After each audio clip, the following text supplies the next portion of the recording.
அனைவருக்கும் வணக்கம்.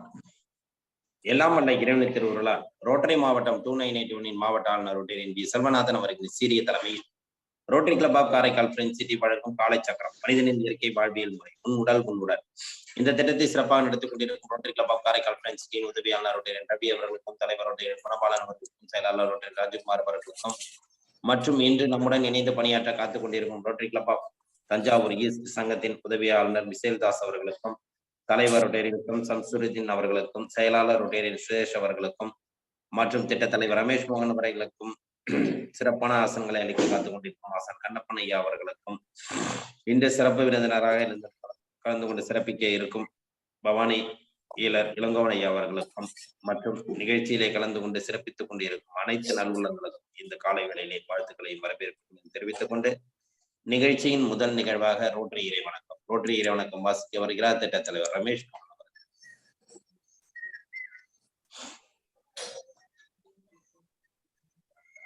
அனைவருக்கும் உற்சாகமான காலை வணக்கம்.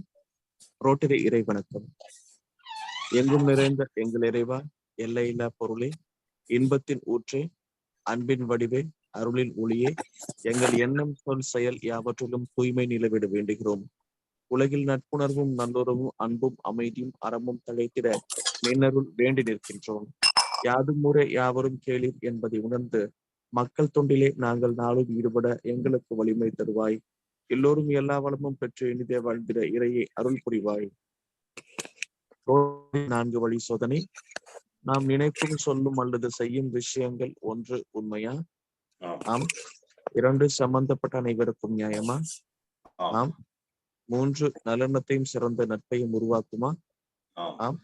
4 சம்பந்தப்பட்ட அனைவருக்கும் பயனளிக்குமா? ஆம். வாய்ப்புக்கு நன்றி. நன்றி நன்றி திட்டத்தலைவர் ரமேஷ் மோகன் அவர்களே. அடுத்த நிகழ்வாக இறைவேண்டுதல் அளிக்கப்படுகிறார் ஆசான் கண்ணப்பன் ஐயா.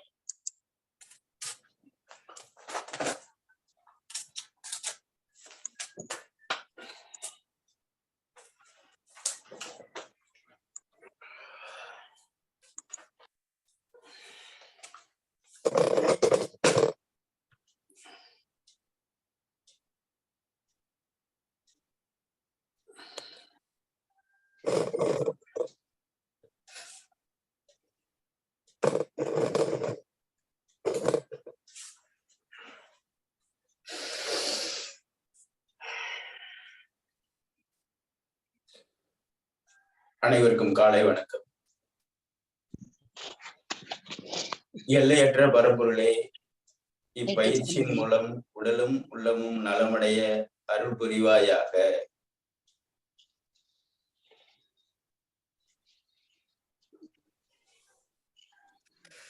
ஒட்டிய வயிறும் உயர்ந்த நெஞ்சமும் திறந்த தோள்களும் திண்ணிய நெஞ்சமும் துள்ளும் கால்களும் துவளா இதயமும் மலர்ந்த முகமும் கனிந்த பார்வையும் இவையாவும் பெற்று இயற்கையோடு இறையுணர்வோடு இணைந்து வாழ்வோம்.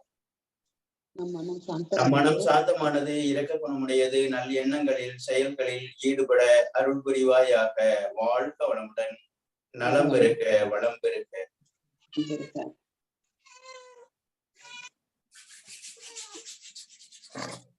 நன்றி நன்றி ஐயா. அடுத்த நிகழ்வாக பிரணாமந்தி.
அருட்பெருஞ்சோதி அருட்பெருஞ்சோதி தனிப்பெரும் கருணை அருட்பெருஞ்சோதி.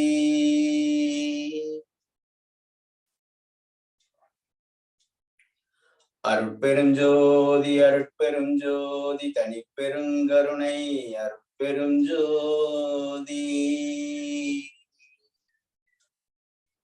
அருட்பெருஞ்சோதி அருட்பெருஞ்சோதி தனிப்பெரும் கருணை அருட்பெருஞ்சோதி.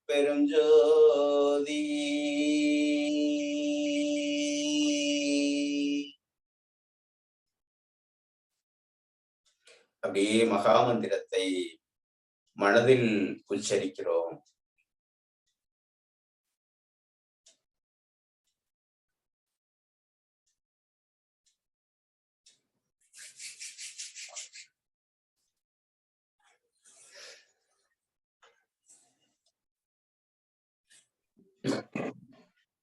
வாழ்க வளமுடன். நன்றி நன்றி ஐயா. அடுத்த நிகழ்வாக ஆசன பயிற்சி. ஆசன பயிற்சிகளில் இன்று திருமூலருக்குரிய ஒரு 7 ஆசனங்களை பார்க்க போறோம்.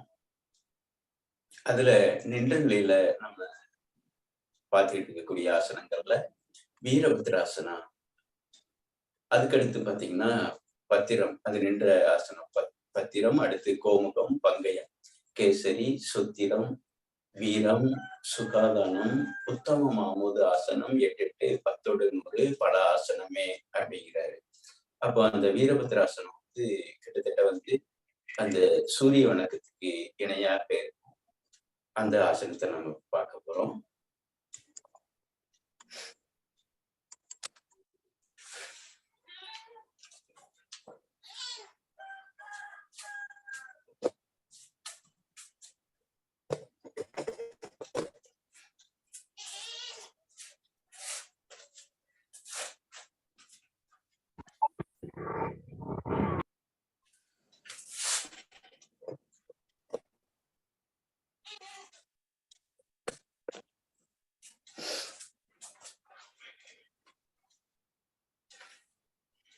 முதல்ல ஏற்கனவே நம்ம செய்த ஆசன பயிற்சியே இடுப்புல கைகளை வச்சுட்டு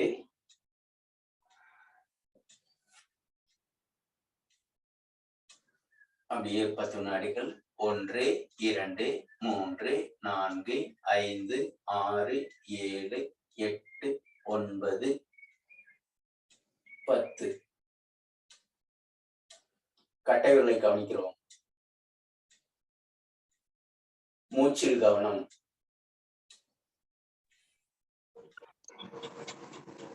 ஒரு நீண்ட மூச்சு. உங்களுக்கு செய்வதற்கு தடுமாற்றமாகவோ அல்லது இடர்பாடு இருந்தா விரல்களை வச்சு செஞ்சுக்கலாம், அல்லது இன்னும் கொஞ்சம் பயிற்சி எடுத்தவங்க கைகளை இப்படி வச்சு செஞ்சுக்கலாம். இப்ப நான் செய்யறேன் அப்படின்னா இது ஆண்டு கணக்குல நான் பயிற்சி செஞ்சதுனால செய்ய முடியுது, அதனால தடுமாற வேண்டாங்க. இந்த கைத்துல நடந்த இப்படி கை வச்சுக்குவாங்க இல்லைங்களா, அது போல 1 2 3 4 5 6 7 8 9 10 மூச்சு கவனிக்கலாங்க.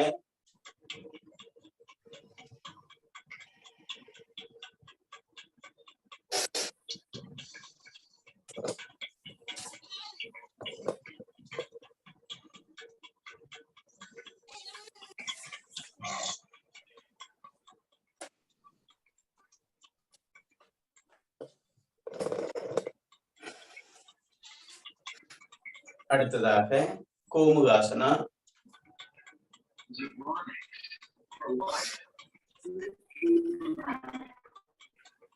உடலும் தலையும் நேர்கொண்டு வைத்து ஆழ்ந்த மூச்சு காற்றை உள்ளெடுத்து பொறுமையாக நிதானமாக காற்றை வெளிவிட்டவாறு கீழ் நோக்கி கொண்டு வருகிறோம்.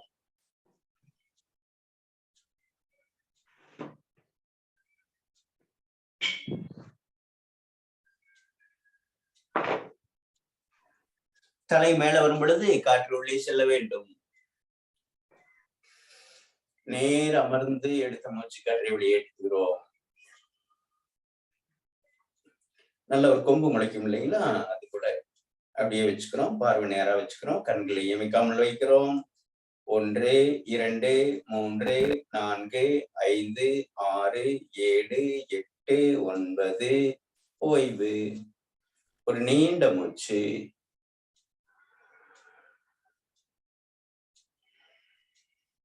அப்படியே அடுத்த கால் மாத்திக்கலாங்க.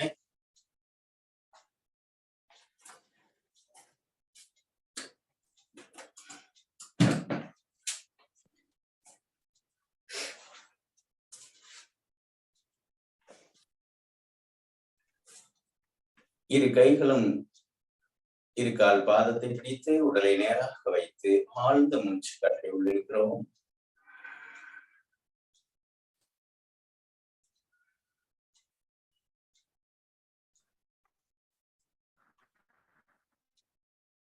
தலை மேல வரும் பொழுது காற்று உள்ளே செல்ல வேண்டும்.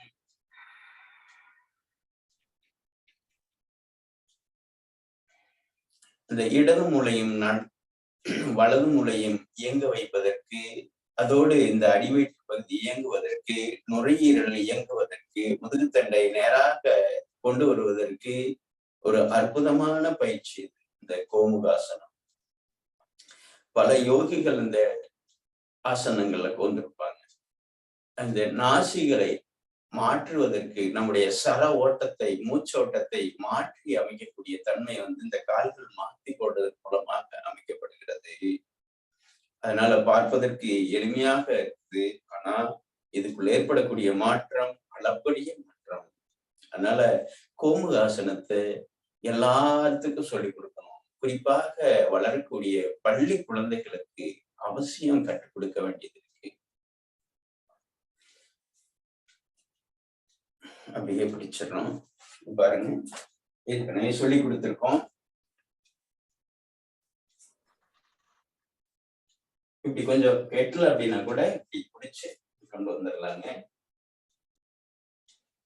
அப்படியே வச்சுக்கிறோம்.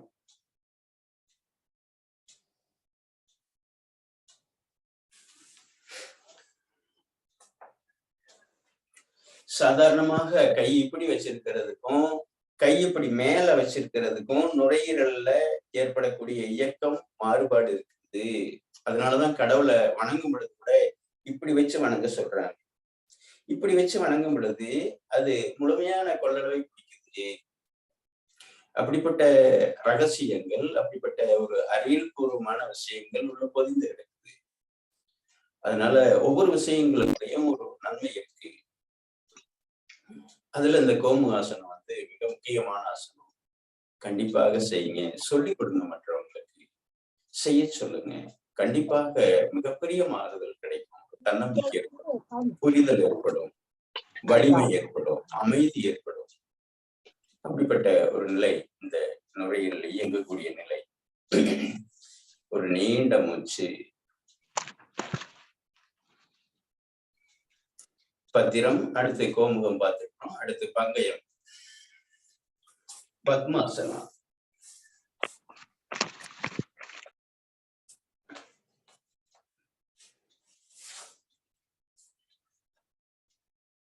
மூன்றாவது ஆசனம்.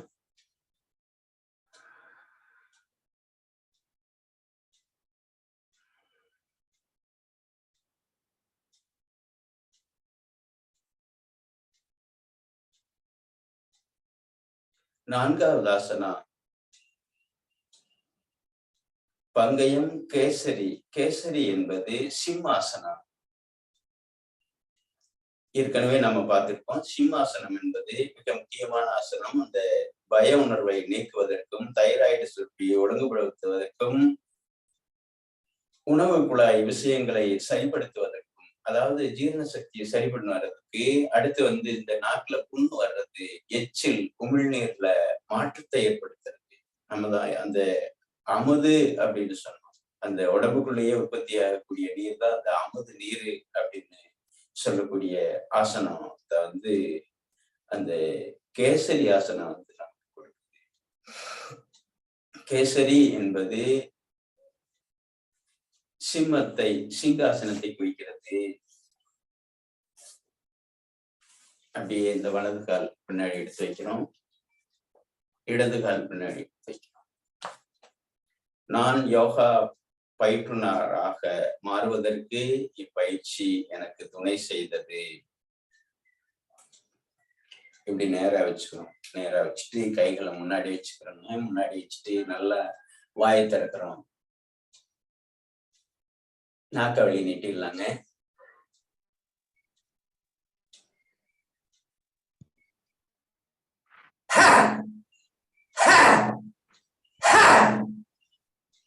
ஒரு 2-3 முறை பார்த்துக்குங்க. பக்கத்துல ஏதாவது பயந்துட போறாங்க,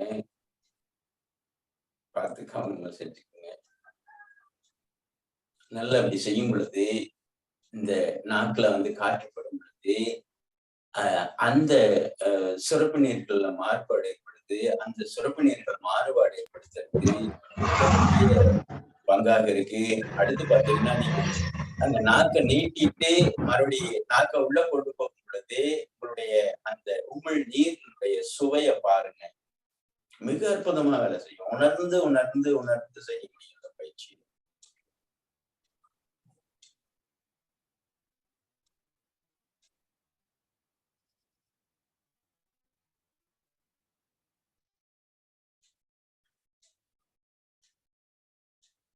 அல்சர் இருக்கிறவங்க, தைராய்டு இருக்கிறவங்க இதை வந்து நாக்க வந்து ஒரு நிமிட நேரம், அரை நிமிட நேரம் இப்படி வச்சுக்கிட்டே இருந்தீங்க அப்படின்னா, அந்த நாக்குல அந்த காற்று படும் பொழுது அந்த உமிழ்நீர் சுரப்பி வந்து உள்ள இருக்கக்கூடிய புண்ணு ஆத்தும்.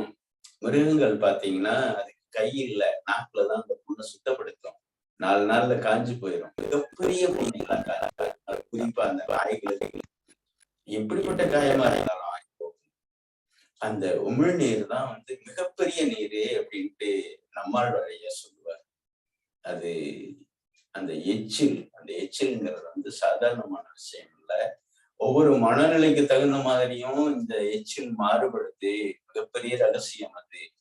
நீங்க கோபமா இருக்கும் பொழுதோ, காமமா இருக்கும் பொழுதோ, பொறாமையா இருக்கும் பொழுதோ, அச்சப்படும் பொழுதோ, அந்த சமயத்துல அந்த நீர் மாறுபாடு ஏற்படும். அப்போ சுரப்பி மண்டலங்கள் என்பது மனதோட தொடர்புடையது. அந்த மனதோட தொடர்புடையதுக்கு எப்படி மருந்து மாத்திரைகள் தீர்வாகும் அப்படிங்கிறதா நம்முடைய கேள்வி. நம்முடைய மனம்தான் மருந்தாக இருக்கிறோடைய மருந்து அல்ல. அது தைராய்டா இருக்கலாம், அல்லது சர்க்கரை தொந்தரவாக இருக்கலாம், வேற கணைய சுரப்பியாக இருக்கலாம். எல்லா விதத்துக்கும் நீங்க ஒரு நினைவை ஒரு கவனத்தை செலுத்தும் பொழுது அப்பவே அந்த மனம் மாறுபடுது. மாறுபாட்டுக்கு தகுந்த மாதிரியான சுரப்பினர்கள் மாறுபடுது. அப்போ மன ஒழுங்குபடுத்துவதே, மனதை சீர்படுத்துவதே, மனதை நேர்மைப்படுத்துவதே, நேர்மறை சிந்தனைக்கு மாற்றுவதே, நேர்மறையான நூல்களை படிப்பதே, நேர்மறையான இருக்கக்கூடிய பெரியவர்களை சந்திப்பதே, ஒரு இறை வழிபாட்டில் ஈடுபடுவதே நமக்கான தீர்வாக, மருந்தாக, உயர்ந்த நிலைக்கு இட்டு செல்லும் என்பது நம்முடைய ஆழமான கருத்து, அனுபவ கருத்து. அதனால விடாம தொடர்ச்சியான பயிற்சியாக இருக்கணும். திருமூலர் கூட ஒரு சித்தி அடையணும்னா 12 ஆண்டுகள் தொடர்ச்சியாக பயிற்சி பண்ணணும் அப்படிங்கிறது. அந்த யம நியம ஆசன பிராணாயாம பிரத்யாகாரம் தாரணை தியானம் அப்படிங்கிற அந்த உச்ச நிலை அடைவதற்கு 12 ஆண்டுகள் பிடிக்கும் அப்படிங்கிறார்.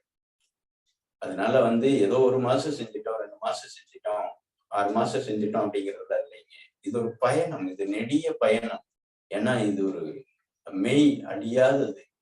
100 ஆண்டுகளுக்கு மேல அழியாம வாழக்கூடிய உச்சபட்ச நிலை.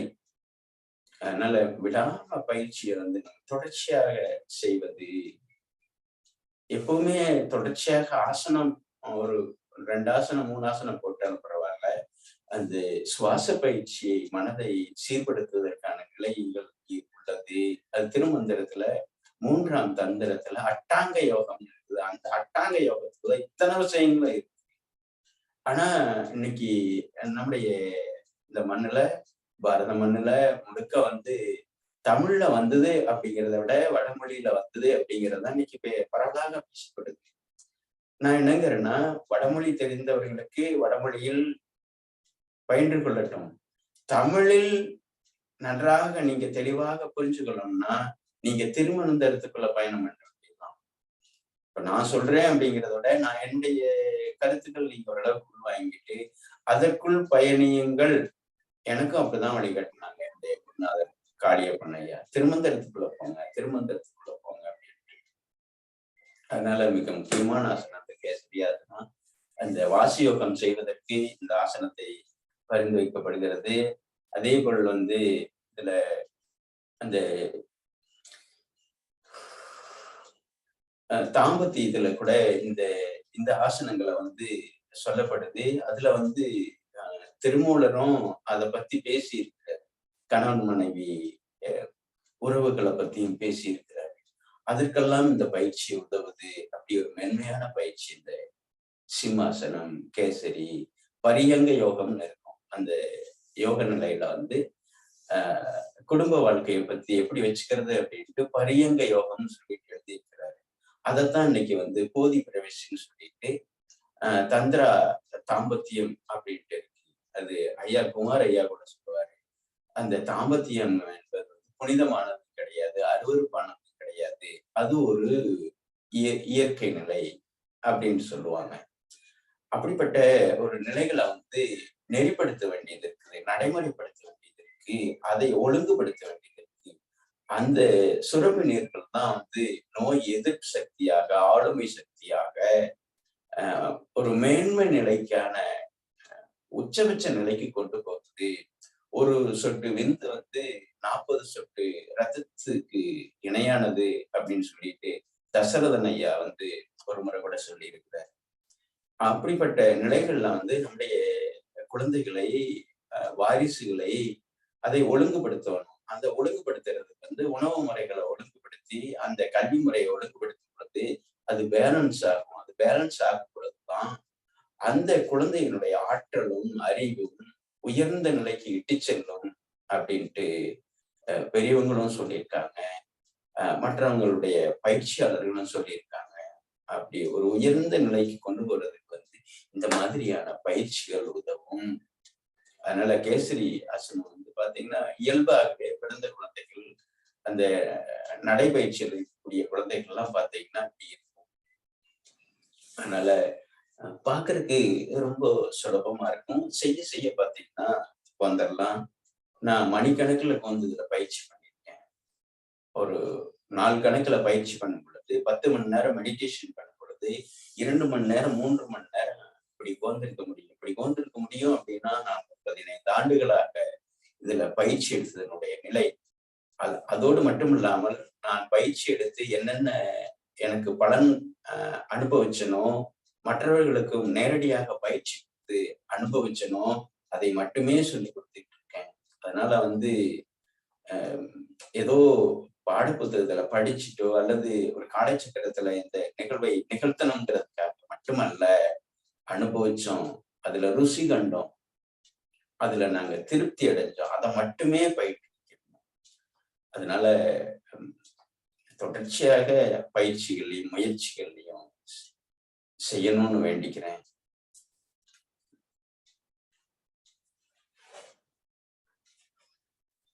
அப்படியே ஓய்வு கொடுத்துருங்க.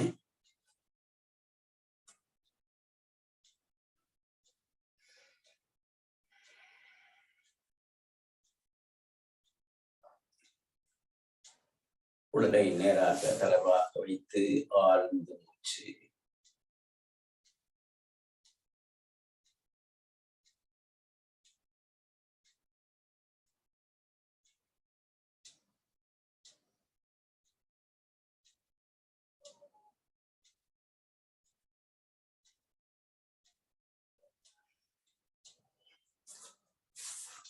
பத்திரம், வீரபத்ராசனா, நிழலில் செய்யக்கூடியது கோமுகம், பங்கயம், கேசரி. அடுத்து ஆசனங்களை வந்து நம்ம நாளைக்கு பார்க்க போறோம்.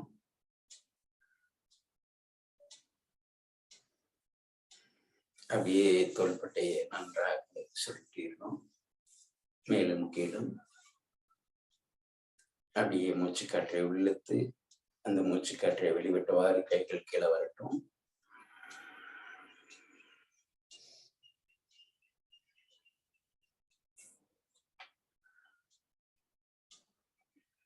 அப்படியே கைகள் முன்புறமாக நீட்டி அக்காற்று வெளிவிட்டவாறு இணையட்டும்.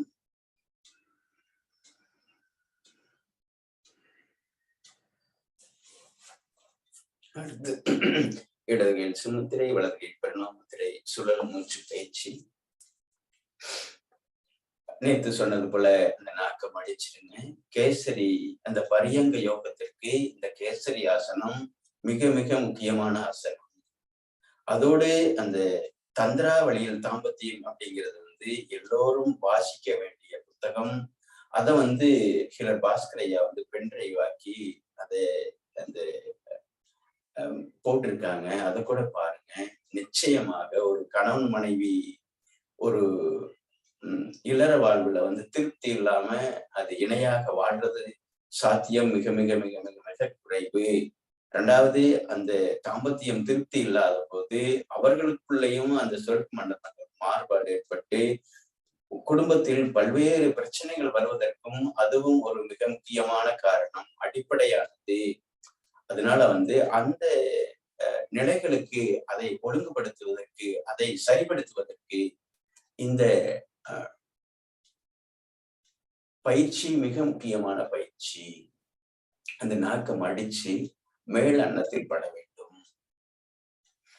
இப்போ அந்த சுழல் மூச்சு பயிற்சியை நம்ம செய்ய போறோம். 7 சுற்று.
வாழ்க வளமுடன்.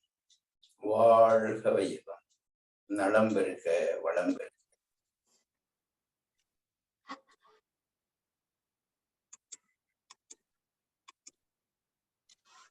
நன்றி நன்றி ஐயா.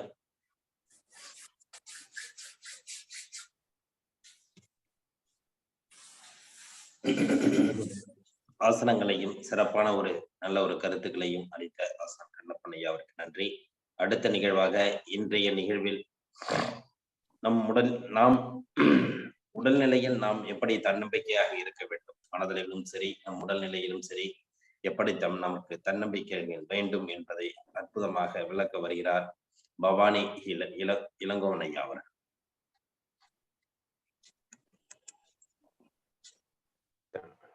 தனித்திறமையும் தனித்துவம் அனைத்து நல்லுள்ளங்களுக்கும் எனது முதற்கண் வணக்கத்தை தெரிவித்துக் கொள்கிறேன்.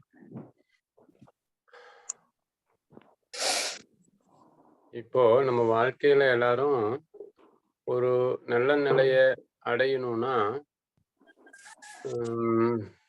வாழ்க்கையில ஒரு பற்றுதல் வேணும், அல்லது தன்னம்பிக்கை வேணும், தைரியம் வேணும். இவையெல்லாம் இருக்கும் போதுதான் நம்ம ஒவ்வொருத்தரும் உடல் அளவுலையும் சரி, மனதளவுலையும் சரி, குடும்பம், தொழில், இந்த மாதிரி விஷயங்களும் சரி சிறந்த மனிதர்களா விளங்குவதற்கான சாத்தியக்கூறுகள் உருவாகுது. இது எப்படி நம்ம புரிஞ்சுக்கிட்டோம் அப்படின்னா,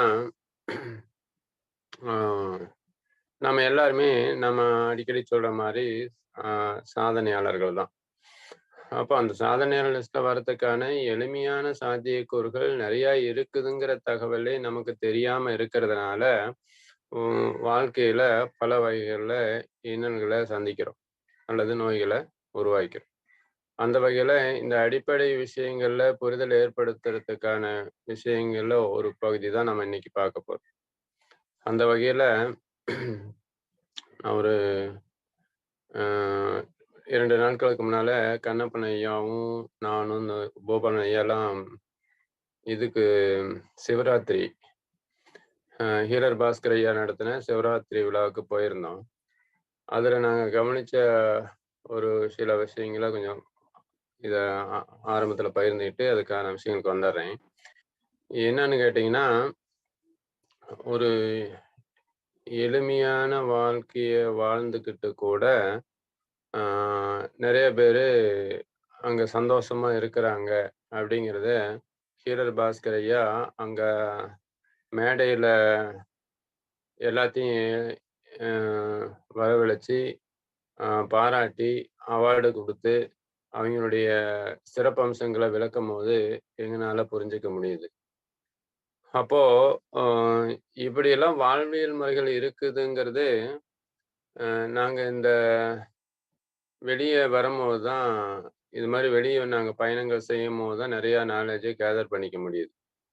அதனாலதான் அந்த காலத்திலேயே பாடியிருந்தாங்க, வீட்டை விட்டு வெளியே வந்தா நாளும் நடக்கலாம், அந்த நாளும் தெரிஞ்சு நடந்துக்கிட்டா நல்லா இருக்கலாம். வீட்டை விட்டு வெளியே வந்தா நாளும் நடக்கலாம், அந்த நாளும் தெரிஞ்சு நடந்துக்கிட்டா நல்லா இருக்கலாம். அந்த மாதிரி இந்த பாடல்கள் நமக்கு மனதில் ஒரு ஆழமான சிந்தனையை தோன்ற ஒரு அருமையான வரிகளா இருக்கு. அந்த மாதிரி நாங்கெல்லாம் வெளியே போய் தேடி கொண்டு வந்து கொடுக்குற ஜூஸ் தான் நீங்க இப்ப இங்க இருந்த இடத்துல பெறக்கூடிய இந்த ரோட்டரி கிளப்புங்கிற மூலம் ஜூம் மீட்டிங்ல பெறக்கூடிய முக்கியமான விஷயங்களே. இப்ப என்ன பண்ணலாம், இது எப்படி அப்படிங்கிறத நம்ம ஒரு சில விஷயங்களோட பார்ப்போம். அதாவது ஒரு வசதியும் இல்லை, ஒரு சிலருக்கு அங்க வீடுகளும் இல்லை, வேலைக்கும் கூட போகல அப்படின்னாலும் கூட அவங்க தன்னிறைவோட, ஆரோக்கியத்தோட, மனநிறைவோட, குடும்ப நிறைவோட வாழ்றாங்க அப்படிங்கிறத ஹீரர் பாஸ்கர் நேற்று சொல்லும் போது இன்னும் சில விஷயங்களும் எங்களுக்கு நீங்க புலப்பட்டது. என்ன சிம்பிளிசிட்டிங்கிற ஏதோ வாழ்க்கையெல்லாம் சொல்லுவாங்க. அந்த வாழ்க்கையை விட ஒரு எளிமையான விஷயங்களும் நிறைவான விஷயங்களும் அங்க இருந்தது. எளிமையிலும் நிறைவு அப்படிங்கிறத முந்தா நாள் போகும்போது அந்த சிவராத்திரி ஹீரர் பாஸ்கர் ஐயாவுடைய மீட்டிங்ல பார்க்க முடிஞ்சது. இந்த அளவுக்கு வாழ்வியல் எளிமையாக்கப்பட்டு இருக்குதுங்கிற தகவலே நமக்கு தெரியாதனால வாழ்க்கைனா மிக கஷ்டம், நோயினா மிக கொடியது, குடும்பம்னா சிரமம், அல்லது தொழில்னா ரொம்ப கடின முயற்சிகள் செஞ்சுதான் முன்னேறணும். கடின முயற்சிகள் அப்படிங்கிறது ஸ்மார்ட் ஒர்க்கு அப்படின்னு சொல்லுவாங்க. அதாவது சாஃப்ட் ஒர்க்கும் ஸ்மார்ட் ஒர்க்கும் தேவையான விகிதத்துல தேவையான சமயத்துல கலந்து கொடுக்கறது தான் ஸ்மார்ட் ஒர்க்குன்னு சொல்லணும். நாம எல்லாரும் சாஃப்ட் ஒர்க்கை ஸ்மார்ட் ஒர்க்கு அப்படின்னு நினைச்சிட்டு இருக்கோம். உண்மையான பார்த்தா மூளையை மட்டும் பயன்படுத்துறது, சிந்தனைகளை மட்டும் பயன்படுத்தி செய்யறது சாஃப்ட் ஒர்க்குன்னு சொல்லலாம்.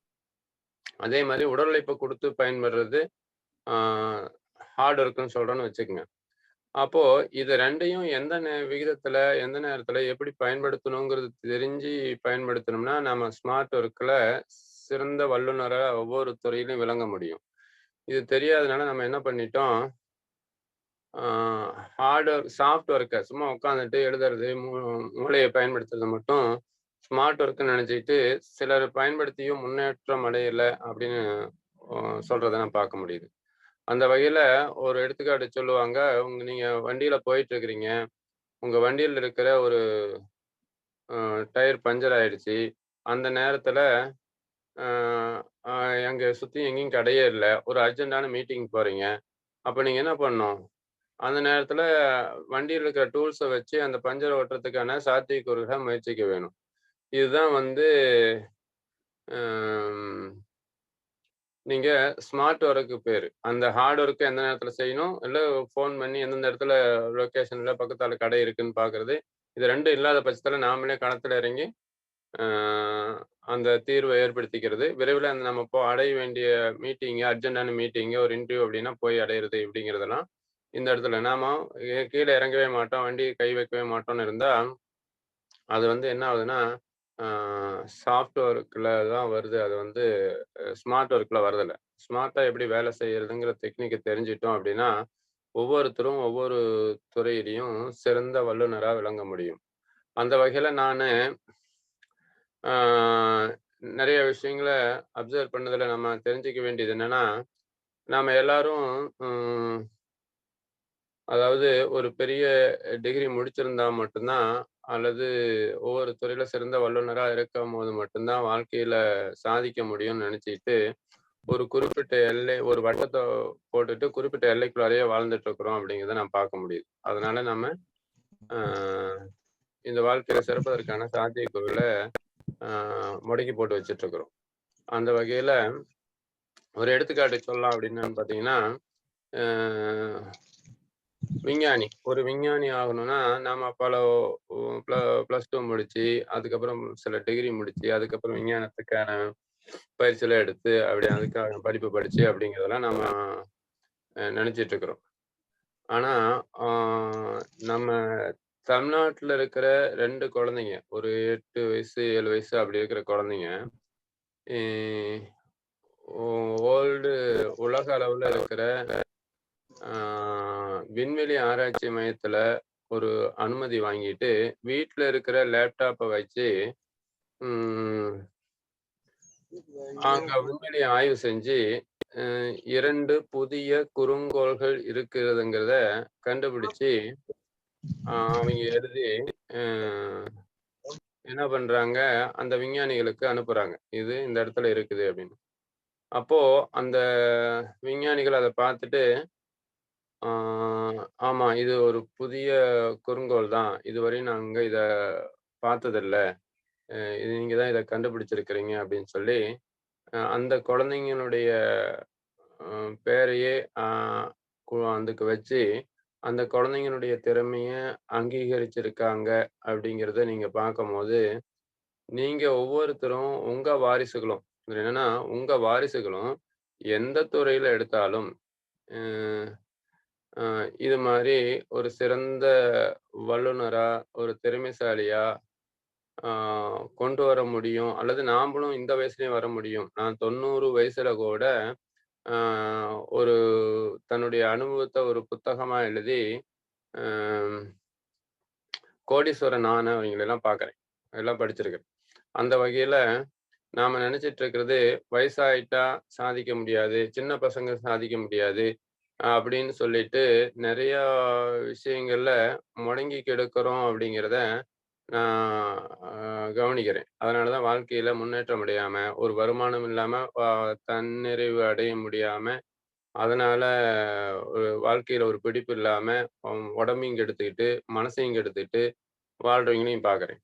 அப்போ ஒரு பதவினாலும் சரி, பணம்னாலும் சரி, புகழ்னாலும் சரி, எளிமையா அடையறதுக்கான சாத்தியக்கூறுகள். எளிமைங்கிறது உடல் உழைப்பு இல்லாத அப்படிங்கிற எண்ணத்த வச்சிராதீங்க. நான் எளிமைங்கிறது எப்பவுமே எத சொல்லுவேன் அப்படின்னா, அதான் ஸ்மார்ட் ஒர்க் அப்படிங்கிறது. ஹார்ட் ஒர்க்கும், சாஃப்ட் ஒர்க்கும் எந்த விகிதத்துல கலந்து அனுப்புறீங்க, ஆ குடுக்குறீங்க அப்படிங்கிறத பொறுத்து தான் அந்த எளிமை அடையுது. இந்த எளிமைன்னு சொல்லிட்டாவே, ஒண்ணும் ஒரு காந்திஜியாட்டம் ஆ ஒரு வேஷ்டி கட்டிட்டு, தொண்ட போட்டுட்டு இருக்கிறது மட்டும் தான் நம்ம கண்ணு முன்னால அல்லது குடிசையில இருக்கிறது அப்படிங்கிறது மட்டும் தான் நம்ம கண்ணு முன்னால விரியும். அதுக்கு பதிலா எங்க இருந்தாலும், எந்த உயர்ந்த இடத்துல இருந்தாலும், அ ஒரு பங்களாவுல இருந்தாலும், நீங்க எளிமையா வாழ முடியும் அப்படிங்கிறத, ஒரு கோடீஸ்வரனா இருந்தாலும் எளிமையா வாழ முடியும் அப்படிங்கிறத உங்கனால ம் புரிஞ்சுக்க முடிஞ்சது அப்படின்னா, இந்த எளிமையினால ஒவ்வொருத்தரும் சிறந்த மனிதனா விளங்க முடியும் அப்படிங்கிறத அ நீங்க உணர முடியும். அந்த வகையில இது மட்டும் தானா அந்த குழந்தைங்களுடைய அங்கீகாரம் குடுத்து ஒரு விஞ்ஞானிகள் பல வருடங்கள் படிச்சு அனுபவம் உள்ள கோடிக்கணக்கான இன்வெஸ்ட்மென்ட் பண்ணி ஆ ஆய்வரங்கம் வச்சிருக்கிற, அந்த ஆய்வரங்கத்துல வேலை செய்யற, அல்லது ஒரு நாட்டுல நாட்டினுடைய ஒரு நாசா இது மாரி சொல்ற, இஸ்ரோ அப்படின்னு சொல்ற பெரிய பெரிய விஞ்ஞான தளத்துல வேலை செய்யறவைங்க ஆ கூட இந்த சின்ன குழந்தைங்களுடைய அறிவ, அ அந்த திறமைய அங்கீகரிச்சு அ ஏத்துக்கிறாங்க அப்படின்னுங்கம்போது, நீங்க எல்லாம் இந்த தெளிவையும், தன்னம்பிக்கையும் உங்க வாரிசுகளுக்கும், உங்களுக்கும் நீங்க பதிய வச்சுட்டீங்க அப்படின்னா, அ வாழ்க்கையில சிறந்த முன்னேற்றத்த அடைய முடியும். அதே மாரி இன்னொரு தகவல் நாம பகிர்ந்துக்க வேண்டியது என்னன்னா, கொஞ்ச நாளைக்கு முன்னால நம்ம இஸ்ரோ விஞ்ஞானிகள் விட்ட சந்திராயன்ங்கிற ராக்கெட்டு நிலவுல விழுந்துருச்சு அப்படின்னு நாமெல்லாம் கேள்விப்பட்டோம். இந்த ராக்கெட் எல்லாரும் எங்க விழுந்தது அப்படிங்கிறதுக்காக, அந்த சேட்டலைட் எங்க விழுந்தது அப்படிங்கிறதுக்காக, அ எல்லாரும் தொலைவுறாங்க. எப்படி இஸ்ரோ விஞ்ஞானிகளும், நாசா விஞ்ஞானிகளும் அ வலை போட்டு தேடுறதுன்னு சொல்லுவாங்கல்ல. அது மாரி எல்லாம் நிலவ ஆய்வு செய்றாங்க. எந்த இடத்துல விழுந்துதுன்னு சொல்லி. அந்த சரியான லொகேஷன கண்டுபிடிக்க முடியல. அதுக்காக ஃபோட்டோ எடுத்து எடுத்து ஜூம் பண்ணி பார்க்குறாங்க. அதெல்லாம் கண்டுபிடிக்க முடியாத ஒரு விஷயத்த நெட்ல இதெல்லாம் விடுறாங்க. இந்த ஏரியாவுல ஆ விழுந் இந்த ஏரியா தான் இறங்க வேண்டிய ஏரியா. இதுல எங்கேயோ விழுந்துருச்சு. அதுல எந்த இடம்னு கண்டுபிடிக்க முடியல அப்படின்னு அந்த ஃபோட்டோவ இன்டர்நெட்ல விடும்போது, இத கேரளாவுல இருக்கிற ஒரு ஒரு ஒருவர் என்ன பண்றாரு, இந்த ஃபோட்டோவெல்லாம் ஜூம் பண்ணி ஆய்வு செஞ்சு, அத ஒரு வட்டமிட்டு அந்த நாசாவும், இஸ்ரோ விஞ்ஞானிகளுக்கு அனுப்புறாங்க. இப்ப என்ன ஆகுது, ஆ அந்த விஞ்ஞானிகள் இத பார்த்துட்டு ஆய்வு செஞ்சுட்டு, இதுதான் சரியான லொகேஷன். இவரு வந்து வட்டமிட்டு அனுப்பிச்சிருக்கிறது தான் சரியான லொகேஷன் அப்படின்னு உறுதிப்படுத்திட்டு அங்கீகரிக்கிறாங்க. அப்போ அ இதுல என்ன தெரியுது? இதுலருந்து நீங்க என்ன தெரிஞ்சுக்கணும் அப்படின்னா, ஆ அவரு ஒரு விஞ்ஞானி அல்ல. அதாவது நீங்க அந்த வட்டமிட்டு காட்டுனவரு வந்து ஒரு மிகப்பெரிய விஞ்ஞானி அப்படிங்கிற அளவுலயும் இல்ல. அப்படி ஒரு மிகப்பெரிய விஞ்ஞானி இல்லாத ஒருத்தர் வட்டமிட்டு காட்டுற ஒரு விஷயத்த, ஆ நாசா விஞ்ஞானிகள் அப்படிங்கிற இஸ்ரோ விஞ்ஞானிகள் அப்படிங்கிறவங்கலாம் இத அங்கீகரிக்கிறாங்க அப்படிங்கும்போது, இந்த மாரி சாத்தியக்கூறுகள் இருக்குதுங்கிற தகவல நீங்க உள்வாங்கிக்கிட்டீங்க அப்படின்னா, ஆ இந்த துறையில இல்ல, எந்த துறை எடுத்தாலும் சொல்றேன். இந்த எந்த துறையில எடுத்தாலும் அதுக்கான அங்கீகாரம் உங்களுக்கு இருக்குது. ஒரு எடுத்துக்காட்டுக்கு நான் என்ன சொல்றேன்னா, தமிழ்நாட்டுல ஒரு +2 படிக்கிற பொண்ணு. ஒரு குறுங்கோள கண்டுபிடிக்குது. உலகிலேயே மிகச்சிறிய குறுங்கோள். அது என்ன பண்ணும்? வான்ல கொண்டு போய் நிறுத்திட்டோம் அப்படின்னா, நிலத்தடியில இருக்கிற கனிம வளங்கள, நீர் வளங்கள ஆ ஆய்வு செஞ்சு காமிக்கும். இந்த குறுங்கோள கண்டுபிடிச்ச ஒரு +2 படிச்ச பொண்ணு கண்டுபிடிச்ச ஒரு விஷயத்த, நம்ம இஸ்ரோ நம் நாட்டு விஞ்ஞானிகள் என்ன பண்றாங்க? அவங்க அனுப்புற ராக்கெட்ல வச்சு, அந்த குழந்தையை பாராட்டி அங்கீகரிச்சு உலகில் மிகச்சிறிய குறுங்கோள் அப்படின்னு ஒரு ஒரு ஒரு தனித்துவத்தோட அந்த குறுங்கோள விண்வெளிக்கு செலுத்தி பயனடைகிறாங்க. இப்போ இப்படி எல்லாம் சாத்தியம் இருக்குது அப்படிங்கிற விஷயங்களை உங்க வாரிசுகளுக்கு மனசுல பதிய வைங்க. அத பிஞ்சு மனசுல நல்ல மண்ணுல நல்ல விதையா விதைச்சிட்டீங்க அப்படின்னா, அது நாளைக்கு தண்ணி ஊத்தி வளருது, தானா வளருது, மழை பெஞ்சு வளருது, ஏதோ ஒரு வகையில வளர்ந்துடும். அப்போ இது நீங்க விதைய விதைக்காமயே நாம என்ன பண்ணிட்டோம், பலனை எதிர்பார்த்ததுனாலையும், அல்லது விதைய மேலாவ விட்டுட்டு பலனை எதிர்பார்த்ததுனாலையும், அல்லது நல்ல விதையா விதைக்காம இருந்ததுனாலையும், நம்ம வந்து அதனுடைய பலனை அடைய முடியாம போச்சு. நம்ம சிவக்குமார் மருத்துவர் சி சிவகுமார் இல்ல. அவரு சித்த மருத்துவர் சொல்லுவாரு. ஆ அதாவது இந்த சந்ததிகள் மட்டும் தான் ஆ வ நம்ம இப்போ பெரியவங்க என்னமோ 19 கிட்ஸா 20 கிட்ஸா ஏதாச்சும் சொல்றாங்களே. இந்த 19 கிட்ஸுக்கு சந்ததிகள் மட்டும் தான் நம்மளுடைய சந்ததிகள். இப்போ பிறந்த குழந்தைங்க கண்ணு முன்னால இறக்கிறத நாம பார்க்கக்கூட சந்ததிகளா அமையிறோம் அப்படின்னு சொல்றாங்க. அப்போ நான் பெத்தவங்க இறந்தத பார்க்குற காலம் போயி, பெத்ததுங்க இறக்குற காலம் அப்படிங்கிற அளவுக்கு உருவாகிட்டு இருக்குது அப்படிங்கிறத அவர் பதிவு பண்றாரு. அந்த வகையில மிகச்சிறந்த ஒரு சித்த மருத்துவர் தான் டிவியில பேசுறவரு. எனக்கு பேர் டக்குன்னு ஞாபகம் இல்ல. அவர் என்ன பண்றாரு, சிவராமன் சிவராமன். அவர் வந்து பதிவு பண்றாரு. இப்போ நீங்க உங்களுடைய சந்ததிகளுக்காக தான் உழைக்கிறீங்க. ஆ அதாவது நீங்க கஷ்டப்படுறது எல்லாமே நம்மளுடைய சந்ததிகள் ஆரோக்கியமாகவும், சிறப்பாகவும் வாழணும், வசதியாகவும் வாழணுங்கிறதுக்காக சம்பாதிக்கிறீங்க. இத சம்பாரிச்சத அவிங்க அனுபவிக்கிற அளவுக்கு அ ஆரோக்கியமா இருந்தாலும், அல்லது அந்த பணத்த கையாளக்கூடிய தகுதி சரியான முறையில இருந்தா மட்டும் தான், நீங்க சம்பாரிச்சத அ பலன் இருக்கும். சம்பாரிச்சதனுடைய பலன் அங்க இருக்கும். அப்படி இல்ல அப்படிங்கும்போது, இது வந்து பின்னால அவிங்க நோய் நொடி வந்து கண்ணு முன்னாலேயே விடைபெறக்கூடிய சாத்தியக்கூறுகள கண்ணு முன்னால பார்க்கும்போது, நம்முடைய நம்முடைய மனநிலை எப்படி இருக்குன்னு யோசிச்சுங்க. அப்ப என்ன பண்ணும், வருங்கால சந்ததிகளுக்கு நீங்க விட்டு செல்ல வேண்டிய முக்கியமான விஷயம் என்னன்னு பார்த்தீங்கன்னா, இந்த ஆரோக்கியத்திற்கான கல்வியும், தைரியத்துக்கான வாய்ப்புகளும். இது எங்கெங்க இருக்குதுங்கிற தகவல நாங்க எல்லாம் பகிர்றோம். எப்படி இப்படி சாத்தியம் இருக்குது, இதெல்லாம் எங்கெங்க இருக்குது, எளிமையாக்கப்பட்டு இருக்குதுங்கிற விஷயங்கள நம்ம ஒவ்வொரு வாரமும் பகிர்ந்துக்கலாம். இப்படி பகிர்ந்துக்கும்போது என்ன நடக்குது அப்படின்னா, நீங்க தெளிவடையறீங்க. நீங்க தெளிவடைஞ்சா தான், நீங்க உங்க வாரிசுகளுக்கு தைரியமா அத பதிவு பண்ணி, அவங்களையும் தெளிவாக்கி, ஆ அவைங்கள சிறந்த வாழ்வியல் முறைகளுக்கு ஆளாக்குறதுக்கு இது உதவும். இல்ல அப்படின்னா, நீங்க வாழ்க்கையில நம்ம ஹீலர் பாஸ்கர் அன்னைக்கு நாங்க போகும்போது சொன்னாரு. அ அந்த அ அ கேள்வி கேட்டாங்க எல்லாரும். கேள்வி கேட்டாங்க. அந்த கடைசி நேரத்தில கேள்வி கேட்டதுக்கான விடைகள அவர் சொல்றாரு. மாஸ்க் போடும்போது நன்மையா? தீமையா? அப்போ மாஸ்க் போடுறது அ தீமை தான். நாம வெளிவிடுற கெட்ட காத்தையே சுவாசிக்கிறோம். அதனால என்ன ஆகுதுன்னா, கார்பன் டை ஆக்சைடே மறுபடியும் மறுபடியும் நாம வண்டியில வந்த புகை அப்படிங்கிற மாரி கரியமில வாயு சுவாசிக்கும்போது மூளையினுடைய செயல்பாடு குறைஞ்சு, நாம சுவாசிக்கிற பிராண சக்தியில 25% மூளை மட்டுமே எடுத்துக்குதுன்னு நம்ம ஏற்கனவே பார்த்தோம். அதுல எல்லா உறுப்புக்கும் தேவையான ஆற்றல் சரியா போகுதுங்கிறத பார்த்தோம்.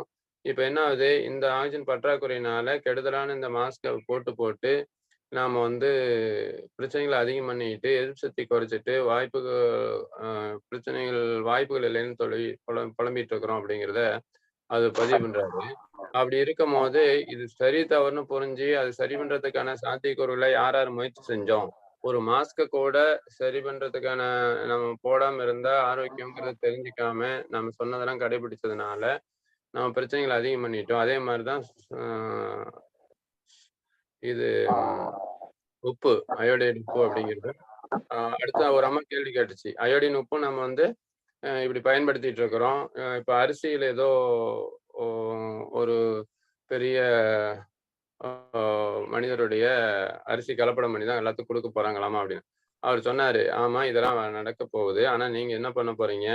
அ இதெல்லாம் சாத்தியங்கிற நல்ல தெளிவு கொண்டு வரதுக்கும், இல்லாம இதெல்லாம் முயற்சி செய்யறதுக்கும், ஆரோக்கியமான விஷயங்கள மட்டும் நீங்க பெறதுக்கான முயற்சி செய்யறதுக்கும், ஒத்துமையாவும், தைரியமாகவும், தெளிவாகவும் அந்த அடிப்படை அறிவை உள்ள வாங்குறதுக்கும் எத்தனை பேர் ஒதுக்கி அதுக்கான முயற்சிகளை எடுத்தீங்க அப்படின்னு ஒரு கேள்வி கேட்டார் அவரு.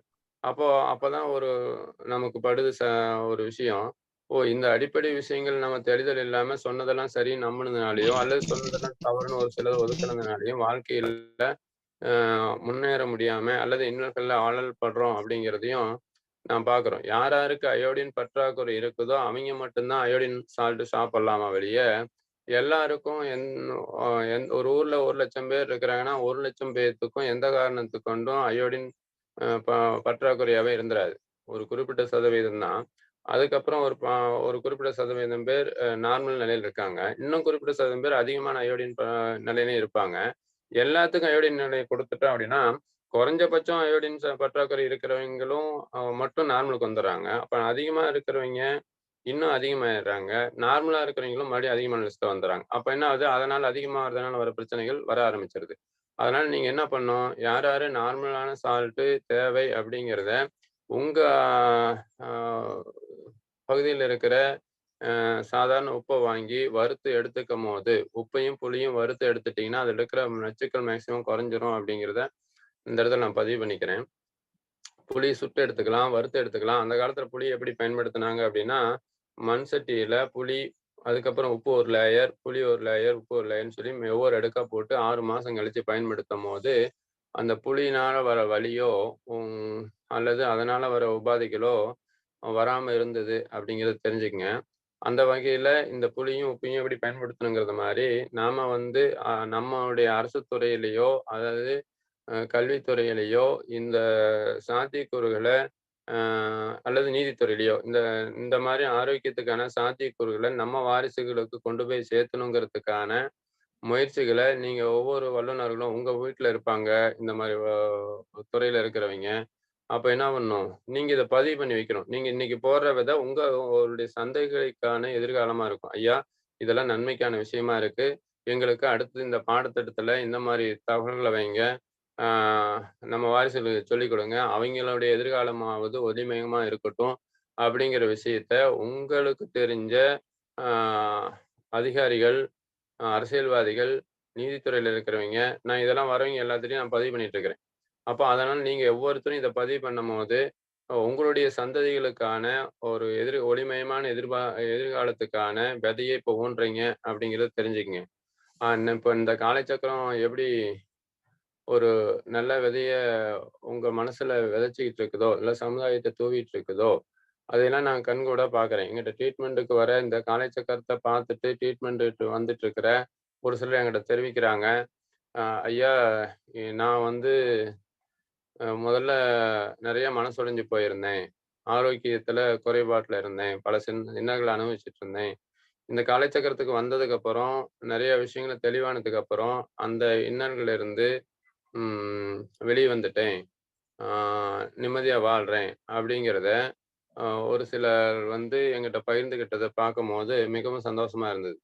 ஓகே. இந்த பகிர்தல் வந்து அ வெளிப்படையா நம்ம இந்த குழுவுல பகிர்ந்துகிட்டு இருந்தாங்க அப்படின்னா, இன்னும் பலருக்கு இது தன்னம்பிக்கை ஊட்டுறதும், இத நடத்துறவங்களுக்கு இன்னும் ஆர்வத்த குடுக்கறதுக்கும், ஊக்குவிக்கிறதுக்கும் இது உதவுது அப்படிங்கிறத, அடுத்தது நீங்க எல்லாரும் சங்கடப்படாம பகிர்ந்துக்கும்போது, இதுல என்ன நடக்குது அப்படின்னா, ஆ சங்கடப்படுறாங்க எல்லாரும்.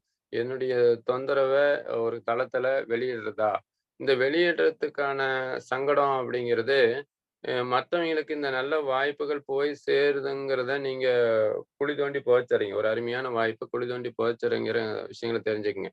அ எந்த காரணத்துக் கொண்டும் அ இது சங்கடமா நினைக்காம, நீங்க இந்த விஷயங்கள்ல இருந்து நான் வெளிய வந்தேன்னு வெளிப்படுத்தும்போது, ஆ இது வந்து இன்னும் பலருக்கு போய் சேர்றதுக்கான சாத்தியக்கூறுகள உருவாக்குறதுக்கும், இது இந்த ஆ குழுவினுடைய எண்ணிக்கைய அதிகரிக்கிறதுக்கும், இது பயனாளர்கள் எண்ணிக்கைய அதிகரிக்கிறதுக்கும், இது இவிங்க நடத்துறதுனுடைய அ முழு பலனும் மக்களுக்கு போய் சேர்றதுக்கான சாத்தியக்கூறுகள உருவாக்குறதுக்கு இது உதவுது அப்படிங்கிறதுனால, நீங்க பகிர்ந்துக்கிற ஒவ்வொரு விஷயமும், ஆ இன்னும் ஆரோக்கியத்த நீங்க தூவுறீங்க. உங்க சந்ததிக்கே தூவுறீங்க. நீங்க உங்க பக்கத்தால இருக்கிற சுற்றத்தாரும், உறவினர்களும் ஆரோக்கியமா இருக்குது, இந்த நன்மை அடையிறாங்க அப்படின்னா, நீங்களும் சேர்ந்து நன்மை அடையக்கூடிய வேலை தான் அதில நடக்குது. ஒரு எடுத்துக்காட்டு சொல்லுவாங்க. அதாவது ஒரு தோட்டக்கலை வல்லுனர் என்ன பண்றாரு அப்படின்னா, அதாவது தோட்டம் வச்சிருக்கிற ஒருத்தரு. அவர் என்ன பண்றாருன்னா, ஆ ஒவ்வொரு வருஷமும் ஒரு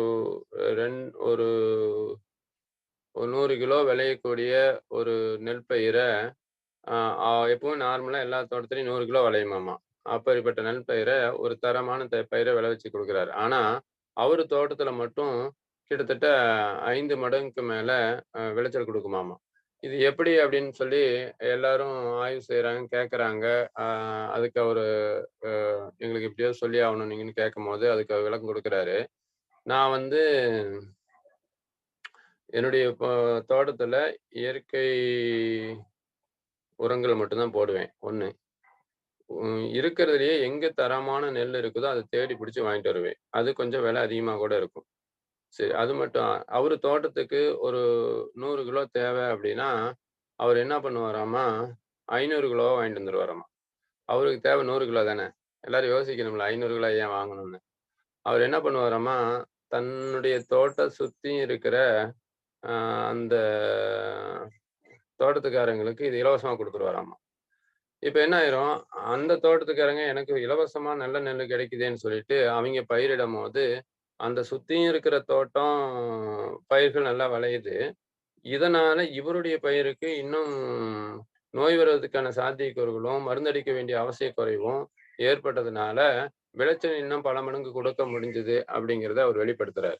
அந்த வகையில நீங்க உங்க சுற்றத்தார்கள் அல்லது உறவினர்கள் இத பயனடையறாங்க அப்படிங்கிறத நீங்க சொல்லம்போது, இப்ப கேவலமா நினைப்பாங்கிற விஷயத்தினால சொல்லாத இருக்கும்போது, இன்னும் அவிங்களும் அந்த ஆரோக்கிய கேடுனால அவதிப்படும்போது, நமக்கும் அதுக்கு ஆரோக்கியம் பாதிப்பதற்கான வாய்ப்புகள் அமையுது அப்படிங்கிறத புரிஞ்சுக்கங்க. இப்ப நம்ம எல்லாரும் என்ன பண்ணிறோம்னா, வெளிய சொன்னா கேவலங்கிற பேர்ல, இத பகிர்ந்துக்காம விட்டுட்டு, ஆ இது என்ன நம்மளுடைய ஆரோக்கியத்தையும் சேர்ந்து தான் இங்க குழி தோண்டி புதைச்சிட்டு இருக்கிறோம் அப்படிங்கிறத புரிஞ்சுக்கங்க. நீங்க இந்த பகிர்ந்துக்கிற ஒவ்வொரு விஷயமும், அ எல்லாத்துக்கும் இந்த ஆரோக்கிய விதைய தூவுற மாரி, பக்கத்து தோட்டக்காரத்துக்கும் குடுக்குற இந்த நல்ல நெல்லு மாரி. இப்ப என்னாச்சு, பக்கத்து தோட்டத்துக்காரர் குடுக்குறது, இவரும் சேர்ந்து பல மடங்கு பயனடைஞ்சிருக்கார். கிட்டத்தட்ட 4, 5 மடங்கு அவரு விளைச்சல குடுத்திருக்காரு. அதுல உலக சாதனை லிஸ்ட்ல எப்பவும் வருஷம் வருஷம் வராரு. அப்படி இவ்வளவு விளைச்சல் யாருமே பண்ணதில்ல. எப்படி உங்கனால மட்டும் பண்ண முடியுது? சாதனையாளர் லிஸ்ட்க்கு அவர் அவார்டு குடுத்துட்டு இருக்கிறாங்க. இது எப்படிங்கிறது கேட்கும்போது தான் இந்த தகவல அங்க பகிர்றாரு. அப்ப நீங்க எல்லாரும் இந்த விஷயங்கள பகிர்ந்துக்கும்போது, இந்த காலை சக்கரங்கிற வகையில, அ நீங்க பயனடைஞ்ச விஷயங்கள பகிர்ந்துக்கங்க. உங்க குரூப்ல போடுங்க. ஒரு ஆடியோவ போடுங்க, வீடியோவ போடுங்க. இல்ல ஒரு டைப் பண்ண முடிஞ்சதுன்னா, அத மட்டுமாவது பண்ணுங்க. இத ஒவ்வொன்னையும் பண்ணும்போது என்ன நடக்குது அப்படின்னா, இந்த நல்ல விஷயங்கள் ஒரு பூஸ்ட்டா இருக்கும். இவருக்கு நடத்துறவங்களுக்கு ஒரு பூஸ்ட்டா இருக்கும். இன்னும் கொஞ்சம் சிறப்பா நடத்தணும், மத்தவங்கள கொண்டு போய் அடுத்து இன்னும் 4 பேர் அதுல இணையறதுக்கான வாய்ப்புகள நீங்க உருவாக்கி குடுக்குறீங்க. அப்புறம் இந்த சமுதாயமே சிறப்பான சமுதாயமா மாறும்போது, நாமளும் அந்த சமுதாயத்துக்குள்ள தான் வாழ்றோங்கும்போது, இன்னும் சிறப்பம்சங்கள நீங்க பெறுறீங்க அப்படிங்கிறத நீங்க புரிஞ்சுக்கங்க. எனக்கு என்ன உங்களோட வேண்டுதல்னா, நீங்க இப்போ எங்களுக்கு செய்ய வேண்டிய ஒரு வெகுமதி என்னன்னு பார்த்தீங்கன்னா, ஆ இத கொண்டு போய் சேர்த்துறது தான் அப்படிங்கிறத நாங்க எல்லாரும் நாங்க அதிகபட்சம் எதிர்பார்க்கிறதே. அந்த வகையில இந்த இடத்துல நான் இந்த விஷயத்த நான் பதிவு பண்ண விரும்பிக்கிறேன். அதே சமயத்துல நான் இன்னும் ஒரு சில விஷயங்கள ஒவ்வொரு துறையிலயும் சிறந்த வல்லுனரா இருக்கிறதுக்கான விஷயங்களையும் பார்க்கிறேன். இது எங்கெங்க எப்படி விளங்குறாங்கங்கிற தகவல நீங்க உள்வாங்கிக்கும்போது, உங்களுக்கு தன்னம்பிக்கை பிறக்கும்போது, உங்களுக்கு தெளிவு பிறக்கும்போது என்ன நடக்குது அப்படின்னா, வாழ்க்கையே ஒரு பிடிப்பு ஏற்படுது. ஒரு தெளிவு ஏற்படுது. அப்புறம் நீங்க இவ்வளவு நாளா போட்டு வச்சிருந்த பயங்கர விஷயம் உங்கள வெளிய போக ஆரம்பிச்சுருது. ஆ நல்ல விஷயங்கள் உள்ள வர ஆரம்பிச்சுருது. நான் அடிக்கடி சொல்லுவேன், ஒரு ஒ ஒரு உயரமான ஊருக்கே தண்ணி சப்ளை பண்ற ஒரு டேங்கு. அந்த டேங்க்ல ஒரு நச்சு கலந்துருச்சு. நீங்க எல்லாம் எப்படி முயற்சி செஞ்சீங்க அந்த நச்ச வெளிய நீக்கிறதுக்கு அப்படின்னு பார்த்தீங்கன்னா, இறங்கி இறங்கி முன்னூக்க முயற்சி செஞ்சு, அது ஆற்றல் வேஸ்ட்டும், கால விரயமும் நடக்கிறத நான் பார்க்குறேன். அதுக்கு பதிலா உங்க மனசுல உடம்புல தேவையில்லாத விஷயங்கள் உள்ள வந்துருச்சு அப்படின்னா, இத வெளியேத்துறதுக்கு நீங்க என்ன பண்ணுங்க, டேங்க கமுத்த முயற்சி செஞ்சா கூட அதுக்கான சாத்தியக்கூறுகள் இல்ல. ஒரு சின்ன டேங்கா இருந்தா கமுத்திர்லாம், புது தண்ணிய மாத்திர்லாம். அதுக்கு பதிலா நீங்க என்ன பண்ணுங்க, அந்த டேங்க்ல நல்ல தண்ணிய மட்டும் நப்பிட்டே வாங்க. வெளிய போற அவுட்புட்ட நிறுத்திட்டோம்னா, அந்த நல்ல தண்ணி என்ன பண்ணும்? நம்பி, நம்பி, நம்பி இந்த கெட்ட தண்ணிலாம் வெளிய போக ஆரம்பிச்சுரும். ஒரு குறிப்பிட்ட நாளுக்கு அப்புறம் பார்த்தீங்கன்னா, அதுல நல்ல தண்ணி மட்டும் தான் இருக்கும். அப்ப என்ன பண்ணும்? இந்த நல்ல விஷயங்கள கண்ணப்பன் ஐயா கொஞ்ச நேரத்துக்கு முன்னாடி சொன்ன மாரி, இந்த நல்ல விஷயங்கள உள்ள போட, போட என்ன ஆகும்? ஆ கெட்ட விஷயங்கள் வெளிய போக ஆரம்பிச்சுரும். அப்போ நமக்கு மனத்தெளிவு கிடைக்குது, உடல் தெளிவு கிடைக்குது, சமுதாயத்துல சிறப்பான விஷயங்கள் நடக்குது. அப்படிங்கும்போது, நீங்க இந்த நல்ல விஷயங்கள உள்ள போடுறதுக்காக ஒதுக்குற ஒவ்வொரு காலமும் ஒரு மிகப்பெரிய டெபாசிட். எப்படின்னு கேட்டீங்கன்னா, ஒரு சில கோடி ரூபாய உங்க பேங்க்ல போட்டு வச்சுர்றீங்க, உங்க அக்கவுண்ட்ல போட்டு வச்சுர்றீங்கன்னா, அது எப்படி மாசம் மாசம் வட்டியா வருதோ, அது மாரி அத வாங்கி கூட உங்களுடைய வாழ்வியல்ல தன்னிறைவு அடைஞ்சிரலாம். அப்போ ஆ இந்த மாரி நீங்க இந்த காலம் குடுக்குற இந்த காலம் விரயம், இது கால விரயம்னே சொல்லக்கூடாது என்ன கேட்டா. இது ஒரு காலம் டெபாசிட்ன்னு சொல்லுவேன். நீங்க இப்ப இந்த ஒதுக்குற இந்த நல்ல விஷயங்கள கத்துக்கிறதுக்கு, ஒதுக்குற ஒவ்வொரு காலமும் மிகப்பெரிய டெபாசிட்ங்கிற எண்ணத்தோட இதுக்கு ஒதுக்க ஆரம்பிச்சீங்கன்னா, எதிர்காலம் ஆ ஒளிமயமா, சொர்க்கமா, பூஞ்சோலையா மாறிரும் அப்படிங்கிறத என்னால உணர முடியுது. இதெல்லாம் சொல்லி பலர் வெளிய வந்திருக்காங்க.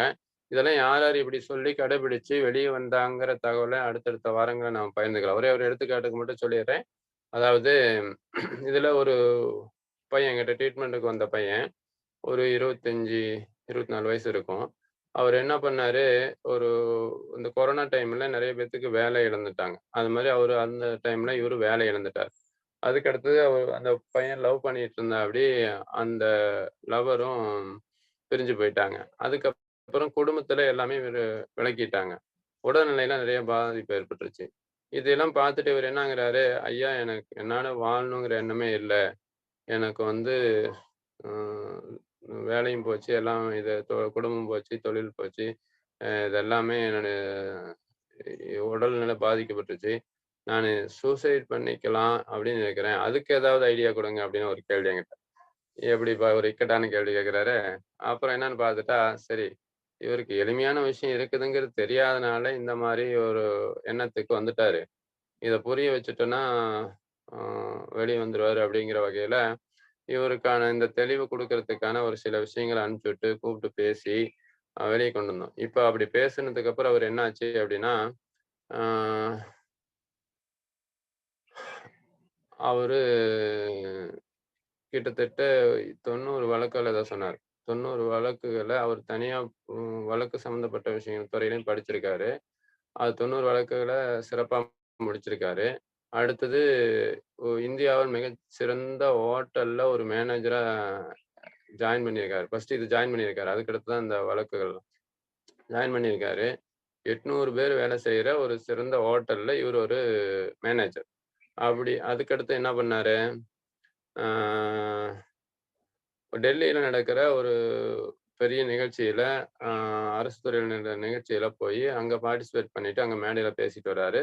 காவல்துறை அதிகாரிகளுக்கு ஒரு சில விளக்கங்கள குடுத்துட்டு வராரு.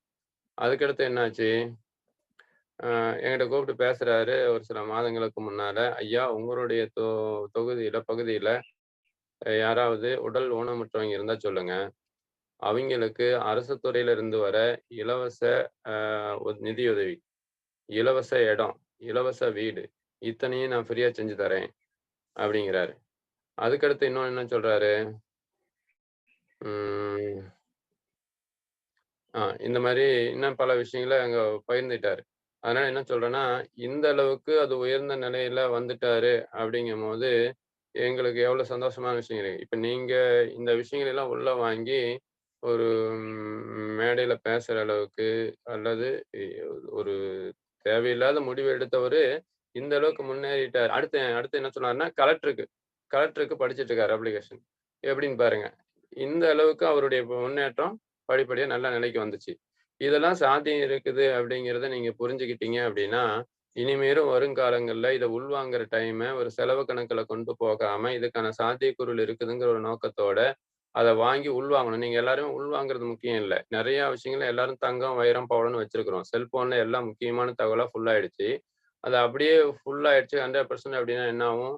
செல்ஃபோன் ஹேங் ஆகும். அப்படியே விட்டுட்டீங்கன்னா சூடாகும். அப்புறம் ஷார்ட் சர்க்யூட் ஆகும். அல்லது கம்ப்யூட்டர் இருந்தாலும் அதே தான். நீங்க ஸ்பேரை மாத்துறதுக்கு தான் உடல் முயற்சிக்கிறீங்களே வழிய, உடல்ல தான் உடலுங்கிறது ஸ்பேரு. ஐயா கொஞ்ச நேரத்துக்கு முன்னால கண்ணப்பன் ஐயா சொன்னாரு. மனசுல இந்த தேவையில்லாத விஷயங்கள போட போட உடம்பு பாதிக்கப்படும் அப்படிங்கும்போது, நல்ல விஷயங்கள போடுங்க அப்படின்னாரு. அப்ப அந்த தேவையில்லாத விஷயங்கள், தேவையான விஷயங்கள்னு செல்போனுக்கு தெரியாது. அது எல்லாம் முக்கியமான தகவல்ங்கிற பேர்ல நெறைய பேர் நாமளும் வச்சிருக்கிறோம். ஆனா, அத சரியா பயன்படுத்தணுமோ அப்படின்னு பார்த்தா இல்ல. அப்போ எல்லா டூல்ஸும் அந்த கார சரி பண்றதுக்கான எல்லா டூல்ஸும் நம்ம வண்டியிலேயே இருக்குது. அது எப்படி பயன்படுத்துறதுன்னு தெரியல. அப்ப எல்லா நாலேட்ஜும் நம்ம ஒவ்வொருத்தரும் வச்சிருக்கிறோம். அது எப்படி பயன்படுத்தணும்னு தெரியாம முடங்கி கிடக்கிறோம். அப்படிங்கிறது நீங்க இந்த வகையில புரிஞ்சுக்கிட்டீங்க அப்படின்னா, உங்களுடைய திறமையை முழுமையா வெளிப்படுத்துறதுக்கான சாத்தியக்கூறுகளும், அதுல முன்னேறுவதற்கான வாய்ப்புகளும், அதுல மனசு, உடம்பு, குடும்பம், தொழில்ல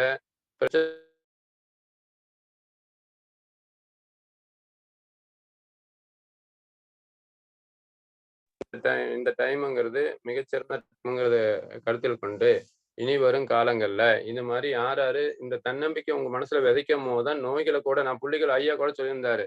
ஆம், ஆ அதான் ஐயாவது "அக்குபஞ்சர் புள்ளிகள பத்தி சொல்லிக் குடுங்க" அப்படின்னு சொல்லியிருந்தாரு. நல்லா பயனடைஞ்சாங்களாம், சிறப்பா இருந்ததாம்மா, பகிர்ந்துக்கிட்டீங்க அப்படின்னு சொல்லியிருந்தாரு.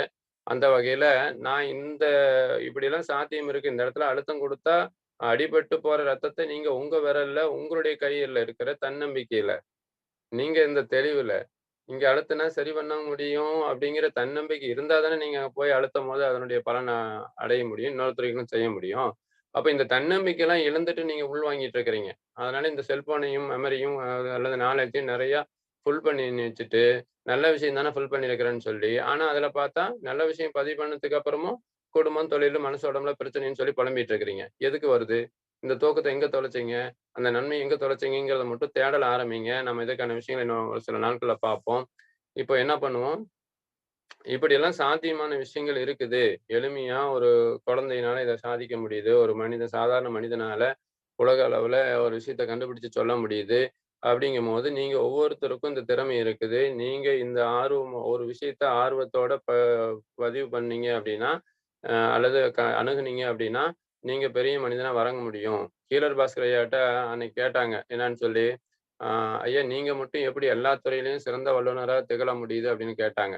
அதுக்கு அவர் சொல்றாரு, "ஐயா நீங்க எல்லாரும் என்ன பண்றீங்க? ஒரு தொழிலுக்காக படிக்கிறீங்க.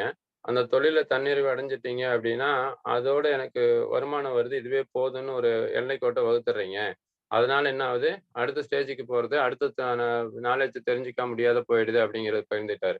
அந்த வகையில உங்களுக்கு இருக்கிற திறமைகள ஒரு ஒரு வட்டத்தோட போட்டு அதுக்குள்ளாரயே முடங்கி கிடக்குறீங்க அப்படிங்கிறத நீங்க புரிஞ்சுக்கிட்டீங்க அப்படின்னா, எல்லா துறைய பத்தியும் எல்லாரும் தெரிஞ்சுக்க முடியும். இதுக்கு நான் அந்த அளவுக்கு நம்ம என்ன சொல்லுவோம் அடிக்கடி அவங்ககிட்ட. ஒரு ஞானியர்களுக்கு, விஞ்ஞானியர்களுக்கு அறிவோடு தான் ஒவ்வொரு குழந்தையும் இந்த உலகத்துல பிறக்குது, பூக்குது அப்படிங்கிறத புரிஞ்சுக்கிட்டீங்க அப்படின்னா, நீங்க இந்த திறமை இன்னும் இன்னும் கூட இருக்குது. அது எங்க முடங்கி கிடக்குது அப்படிங்கிறத நீங்க அடுத்து நாம் பார்க்கலாம். ஏன்னு கேட்டா, பாடத்துல ஃபெயில் ஆகுற குழந்தைங்க இன்னொரு திறமைய வெளிப்படுத்தி அல்லது வெளிய போம்போது ஒரு கிடைக்கிற ஒரு நாலேட்ஜ எத்தன வருஷம் ஆனாலும் மறக்காத குழந்தையாவும், ஒரு பாடல கேட்டா மறக்காத குழந்தையாவும், ஒரு படத்த பார்த்தா மறக்காத குழந்தையாவும் தான் இன்னும் இருக்குது. அப்படிங்கிறத நீங்க புரிஞ்சுக்கிட்டீங்கன்னா, குழந்தைங்களும் சரி, பெரியவங்களும் சரி, இப்படிதான் இருக்கிறாங்கிறத புரிஞ்சுக்கிட்டீங்கன்னா, அவைங்க மக்குங்கிற வார்த்தைகள நீங்க பதிவு பண்ணக்கூடாது. ஆக்சுவலா எந்த குழந்தையும் மக்கு இல்ல. எல்லா குழந்தைங்களும் அறிவாளி தான். இவரு சொல்லுவார்ல, "எந்த குழந்தையும் நல்ல குழந்தை தான் மண்ணில் பிறக்கையிலே, அவன் நல்லவனாவதும் தீயவனாவதும் அன்னை வளர்ப்பினிலே, அன்னை வளர்ப்பினிலே." நான் சொல்லுவேன், ஐயா "அன்னை வளர்ப்பினிலே" அப்படிங்கிற ஒரு வார்த்தையோட முடிச்சுட்டாரு. ஃபர்ஸ்ட்டு குடும்பத்தில தான் இது கத்துக்குது. அடுத்து என்ன சொல்லணும், சமுதாயத்தில ஸ்கூல்ல கத்துக்குது. அடுத்து என்ன பண்ணுது, சமுதாயத்த கத்துக்குது. இப்போலாம் செல்ஃபோன்ல கொஞ்சம் சேர்ந்து கத்துக்க அந்த வகையில நீங்க எங்க கத்துக்கிட்டாங்க அப்படிங்கிற விஷயங்கள நீங்க கவனம் செலுத்துனீங்க அப்படின்னா, அந்த குழந்தைங்கள சிறந்த குழந்தைகளா உருவாக்க முடியும். அப்படிங்கிறத கருத்துல இந்த நேரத்துல பதிய வச்சுட்டு, இன்னும் சில விஷயங்கள இங்க உங்களுக்கு அடுத்தடுத்த வாரங்கள்ல பதிச்சுட்டு, அதுக்கப்புறம் நம்ம ஐயா சொல்ற மாரி முக்கியமான விஷயங்களுக்கு போயிரலாம். இந்த தன்னம்பிக்கையும், தெளிவும் இல்லாம நாம என்ன பண்ணிட்டு இருக்கிறோம், அந்த நெடின ப நெ ஒரு குறுகிய காலத்துல அடைய வேண்டிய இலக்க நெடிய பயணமா நம்ம ஆ பார்த்துட்டு அடைய முடியலையேன்னு சொல்லிட்டு, கால விரயமும், ஆற்றல் விரயமும், பண விரயமும் செஞ்சுட்டு, ஆனா இலக்கு அடைய முடியலன்னு போய் திரும்பி பார்க்கும்போது இவ்வளவு தூரம் ஓடி வந்த மாதிரி இருக்குது, இவ்வளவுதான் ஓடி வந்தோமா அப்படிங்கிற அளவுக்கு தான் நம்ம வாழ்க்கை இருக்குது. நீங்க எல்லாரும் வாழ்க்கை வாழ்வதற்கு அதை எப்படி வாழ்றதுங்கிற புரிதலோட இனிமே வாழ்க்கையை துவங்குனீங்க அப்படின்னா இனி வரும் காலங்கள் ஒளிமயமா பூஞ்சோலையா சொர்க்கமா மாறுங்கிற ஒரு வார்த்தையோட இன்றைய நிகழ்வை நான் நிறைவு செஞ்சுக்கிறேன்.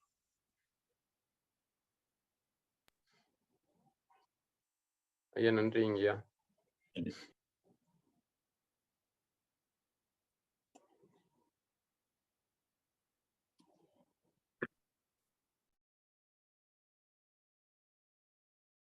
நன்றி நன்றி ஐயா. அதாவது நம் உடலுக்கு நம் மனதுக்கு தேவையான தன்னம்பிக்கைகள் என்ன என்பதை பற்றி அருமையாகவும் அற்புதமாகவும் விளக்கிய இளங்கோன் ஐயா அவருக்கு நன்றி.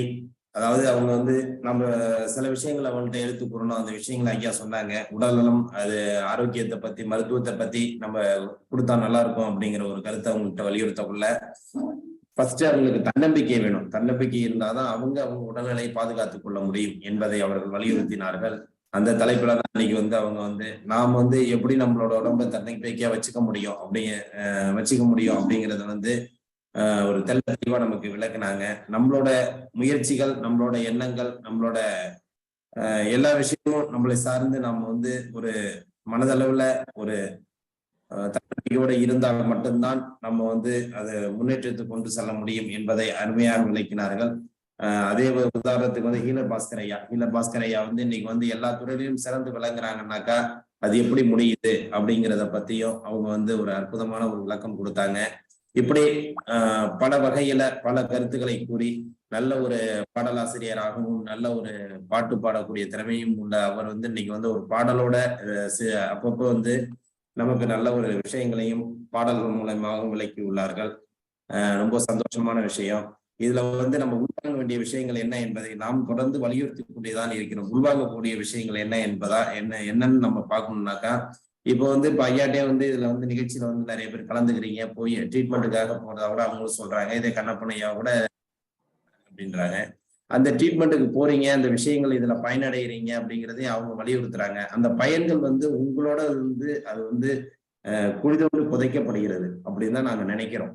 ஏன்னா அது வந்து வெளியில வர்ற மாதிரி தெரியல. நீங்க பயனடைஞ்சு அந்த வெளிப்பாடுகள் வந்து வெளியில கொடுத்துருந்தீங்கன்னாக்கா இந்த நிகழ்வு இன்னைக்கு வந்து அது பெரிய நிகழ்வா மாறிட்டு இருக்கும்.